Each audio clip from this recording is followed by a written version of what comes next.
कोई ब्राह्मण चेहरा हो सकता है समाजवादी पार्टी से, और बाकी जैसे कि भाजपा से तो आप जान ही रहे हैं ही हैं। आपने बात करी ब्राह्मण चेहरे की, तो फिर अमिताभ वाजपेयी जो यहाँ के विधायक है वहीं इकलौते ब्राह्मण चेहरे हैं जो इस वक्त अपोजिशन का लोहा ले रहे हैं सरकार से। हो सकता है उन्हीं को टिकट, तो अब जब फाइनल होगी तब पता चलेगा। यहाँ तो एज फैक्टर बाद में आता है और बन जाता है इंसान। एमएलए, एमपी, मिनिस्टर जो चल नहीं पाते हैं वो भी बन जाते हैं।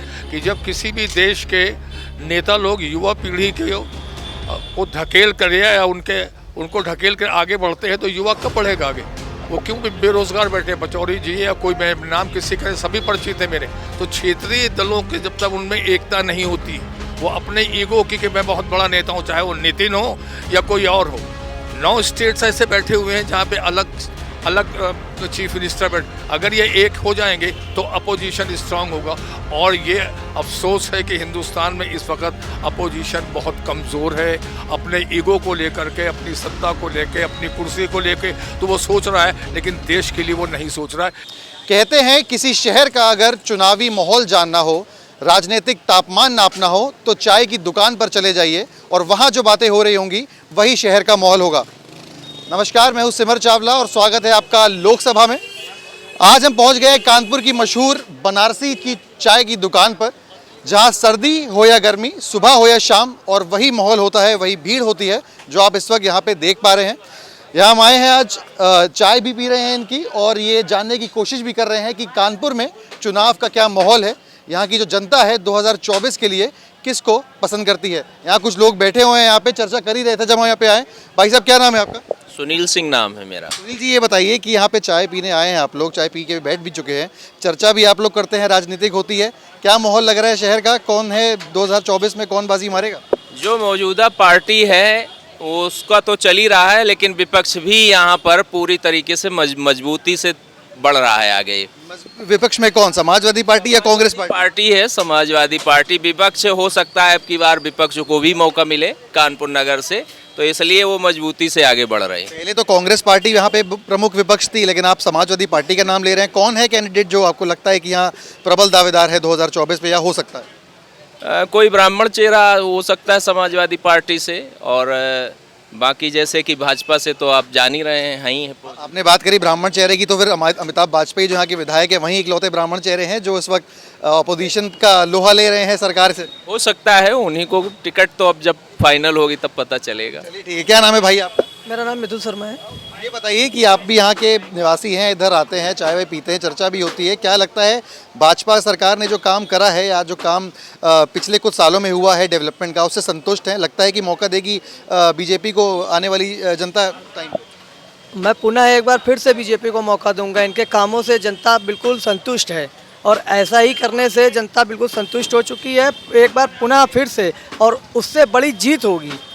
आपको लगता है कि काम किया है पचौरी जी ने, सांसद है जो यहाँ के? बहुत काम किया है। क्या काम आपको पसंद है? हमें तो उनके सारे काम पसंद है। अब क्या काम गिना दे, क्योंकि संतुष्ट कोई नहीं हो पाएगा। कुछ नाम गिना दीजिए उन लोगों के लिए जो देख रहे हैं। लोगों की नज़र में तो बहुत ही काम है, कितने गिना दें? मैं आपको जितना भी गिनाऊंगा कोई भी संतुष्ट नहीं हो पाएगा उनके कामों से। सभी संतुष्ट है इसलिए क्योंकि काम बहुत अच्छा है। एक बार पुनः पचौरी जी को फिर से विजयी बना के हम लोग संसद भेजेंगे। लेकिन आपने बताया कि उनको पुनः मौका मिले, लेकिन उनकी उम्र 75 साल की हो गई है। आप बताइए भाई साहब, क्या नाम है आपका?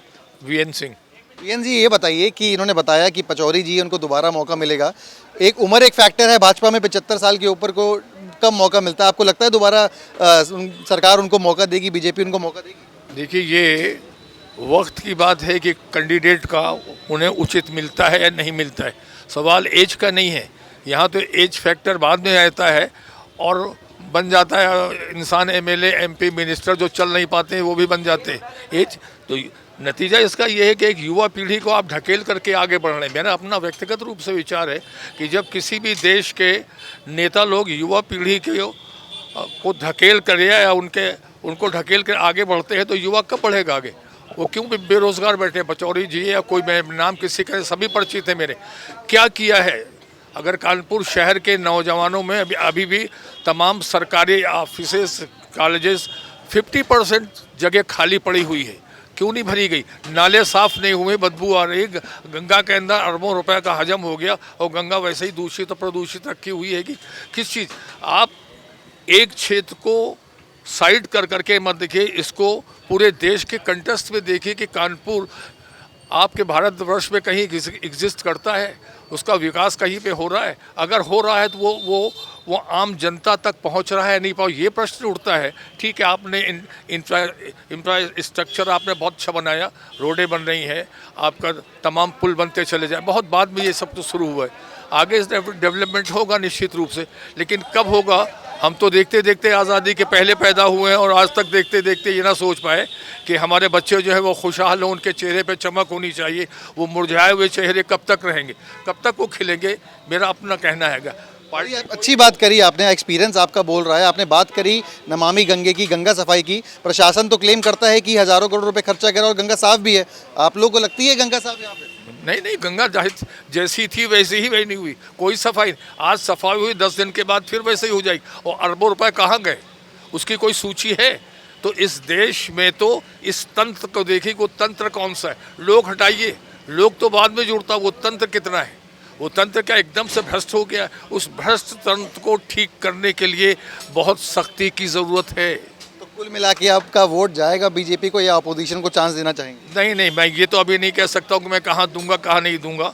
ये तो उसको कैंडिडेट के ऊपर निर्भर करता है कि मैं व्यक्तिगत कहाँ दूंगा वोट। ये कैंडिडेट पे डिपेंड करता है। यहाँ पे कुछ लोग और भी बैठे हैं, आप बताइए क्या नाम है आपका भाई? अजीत कटियार नाम है मेरा। जी, ये बताइए कि सरकार तो यहाँ पे बीजेपी की है, केंद्र में भी और स्टेट में भी, तो अब कोई कंप्लेन नहीं कर सकता कि हाँ हमारा पास ये फंड नहीं आया, ये कुछ नहीं आया। आपको लगता है जो डबल इंजन की सरकार लोग बताते हैं उस हिसाब से तरक्की हो पा रही है कानपुर? नहीं, उस हिसाब से तो तरक्की नहीं है कानपुर में, क्योंकि कानपुर में बहुत सारी समस्याएं ऐसी हैं कि जिसका निदान कई वर्षों से हो नहीं पा रहा है। जैसे सड़कों पे इतना ज़्यादा धूल है, प्रदूषण सबसे ज़्यादा समस्या कानपुर की। अगर पूरे देश में देखें तो कानपुर सबसे प्रदूषित शहरों में से एक है। अगर यहाँ की हवा मतलब हम लोग ले नहीं सकते तो फिर आगे क्या होगा? वो तो राजनीति है, वो तो कोई आएगा कोई बनेगा, लेकिन जो सबसे ज़्यादा प्रदूषण की समस्या है कानपुर में, हमें नहीं लगता कि कुछ हो पाएगा। कहीं ना कहीं संतुष्ट नहीं है? आपको लगता है जो काम किया जाना चाहिए था वो नहीं? तो अलग अलग राय हैं यहाँ पे, लोग रखते हैं, यही खूबसूरती है डेमोक्रेसी की। आपसे जानना चाहेंगे भाई साहब, क्या नाम है? फिरोज़ खान। फिरोज जी, ये बताइए कि आप कुछ अलग राय रखते हैं इनसे?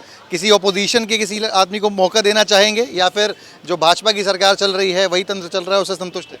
नहीं जी, संतुष्ट तो जैसे मैंने आपसे पहले भी बताया कि जो है संतुष्ट तो कोई अपने परिवार को भी नहीं कर पाता। 5 परिवार के लोगों में 4 संतुष्ट होंगे, 1 नहीं होगा।